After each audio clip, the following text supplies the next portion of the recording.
Hello guys, हमारे पास एक vehicle I है जिसमें पिकअप की इश्यूज है और इसकी जो MIL बत्ती है वो ऑन हो गई है। तो चलिए हम सॉफ्टवेयर को कनेक्ट करते हैं और देखते हैं कि क्या प्रॉब्लम है। देखिए फ्रेंड्स, यहाँ पे 0649 ये हमारी मेंटेनेंस इंजन ऑयल की इंटरवल की है और 0418 देखिए फ्रेंड्स, ये हमारी वाटर इन फ्यूल इंडिकेटर की है। जैसे कि हम लोगों ने वाटर सेपरेटर की जो ड्रेन नट होती है जिसमें सेंसर लगे होते हैं, जो सेंसर होती है ये देखिए यहाँ से ड्रेन करने के लिए दिए हुए होते हैं और ये हमें इंडिकेट करते रहती है कि हमारी फिल्टर डीजल के अंदर पानी आ गए हैं।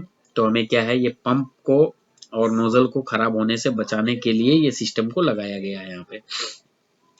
चलिए, जैसा कि हम लोगों ने देख लिया, यहाँ पे हमें वाटर मिला तो हम इसे मेंटेनेंस कर लेंगे पूरी अच्छी तरीका से। देखिए यहाँ पे जो है इंजन ऑयल चेंज इंटरवल की एक हमारी, जब इसके ऊपर हम क्लिक करेंगे कोड के ऊपर तो ये हमारी सिर्फ यही शो करेगी और ECM की पिक्चर देगी।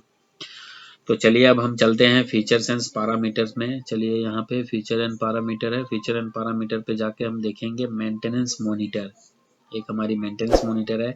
जैसा कि फ्रेंड्स 0649 हमने एक पहले भी एक इसके ऊपर वीडियो बनाया था जिसमें ये बताया गया था कि इस कोड को डिसेबल करने से ये हमारी जो कोड है वो इनएक्टिव हो जाती है। बट इसमें हम डिसेबल नहीं करेंगे, इनेबल रहते हुए ही हम इसे इनएक्टिव करना है।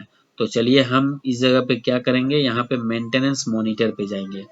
इसे इनेबल रहने से क्या होता है कि हमें ड्राइवर को ये पता चलता है कि हाँ, हमारी इंजन में किसी तरह की इश्यूज आई है। जब वो चेक कराएंगे तो ये पता चलेगा कि हमें मेंटेनेंस की टाइम हो चुकी है। अगर वो भूल जाते हैं तो क्या है कि देखिए ये यहाँ पे इनेबल किया है। पहले की जो वीडियो थी हमने इसे डिसेबल करके ये कोड को इनएक्टिव किया था। मैक्सिमम व्हीकल में आप देखेंगे कि ये डिसेबल किया हुआ है। तो जैसा कि आप देख रहे हैं फ्रेंड्स, इसमें यहाँ पे 3 ऑप्शन दिए हुए हैं, अलर्ट परसेंटेज का और डिस्टेंस इंटरवल और मेंटेनेंस मॉनिटर ऑपरेटिंग मोड। तो चलिए हम यहाँ पे देखिए इस जगह पे जो डिस्टेंस है, इसकी डिस्टेंस इंटरवल 1,20,000 किए हुए हैं और इसकी जो परसेंटेज है ये हमारी अलर्ट परसेंटेज ये 90% है। देखिए इसे आप 100 भी कर सकते हैं, 95 भी कर सकते हैं, 80 भी कर सकते हैं। तो ये अपने हिसाब से आप इसे इंक्रीज और डिक्रीज कर सकते हैं। तो हम क्या 90% पे ही रखते हैं और अकॉर्डिंग टू व्हीकल आप इसकी किलोमीटर को सेट कर सकते हैं कि कितने किलोमीटर पे आपको ये अलर्ट आना चाहिए, ताकि आपको ये मेंटेनेंस के लिए रेडी हो जाना चाहिए कि हाँ चलिए ड्राइवर को भी पता चल जाए या हमारी जो ऑनर है व्हीकल की उसे भी पता चल जाए कि हमें मेंटेनेंस की जो है वो टाइम आ चुकी है। चलिए अब हम इसे सेंड टू ECM कर लेते हैं। जब हम सेंड टू ECM करेंगे फ्रेंड्स, देखिए यहाँ पे ओके करेंगे। ओके करने के बाद ये हमारी जो कोड है 0649 ये इनएक्टिव हो जानी चाहिए। चलिए ये हमारी जो ट्रांसफर हो रही है ये फाइल ECM को, कि हमने इसकी जो डिस्टेंस इंटरवल है ये हमने इंक्रीज कर दिया। ये इंक्रीज करने के बाद ये क्या होगा कि आपको ये यहाँ पे इनएक्टिव दिखाएंगे। चलिए जैसे कि आप देख रहे हैं ये पिकअप की इश्यूज जो है 0418 इसके इस कोड आने से ये क्या होता है कि हमारी व्हीकल में पिकअप की इश्यूज आती है। बट ये 0649 पे हमारी पिकअप की इश्यूज नहीं आती है।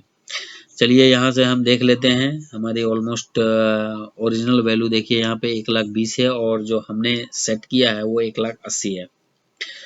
तो चलिए जैसे ही अब हमारी ये 90% आएगी तो हमें ये इंडिकेट कर देगी। तो चलिए ओके कर लेते हैं। ओके करने के बाद हम क्या करेंगे, देखेंगे कि हमारी जो ये कोड थी 0649 ये इनएक्टिव हुए हैं या नहीं। आप इसे डिसेबल भी कर सकते हैं। आप लोग कभी भी आप कभी देखिएगा, आप जब सॉफ्टवेयर जब कनेक्ट करिएगा किसी व्हीकल में तो ये मैक्सिमम व्हीकल में आपको डिसेबल ही मिलेगा। बट यहाँ पे हमें इनेबल रख के ही हमें देख लेते हैं और इनेबल रख के भी हम जान लेते हैं कि किस तरीके से इसे किया जाता है। तो आप इनेबल रख के भी आप इसे यूज कर सकते हैं इंटरवल को चेंज करके।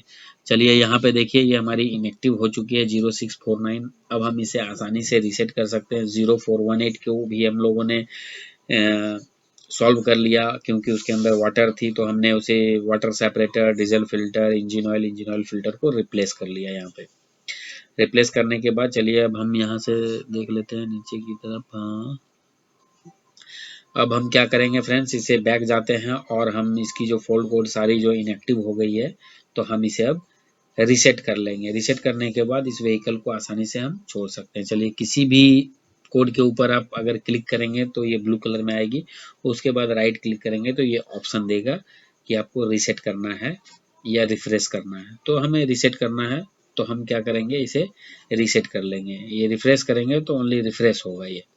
चलिए, अब हम यहाँ से ओके कर लेंगे फ्रेंड्स। ओके करने के बाद इस व्हीकल को हम आसानी से छोड़ सकते हैं। तो जैसा कि आपने ये वीडियो को देखा कि 0649 को किस तरीके से हम इनएक्टिव करें, इनेबल रहने के बावजूद, और डिसेबल करके तो किया ही जा सकता है। अगर ये वीडियो आपको पसंद आया हो तो हमारे चैनल को लाइक करें, सब्सक्राइब करें और कमेंट्स करें। Thank you for watching.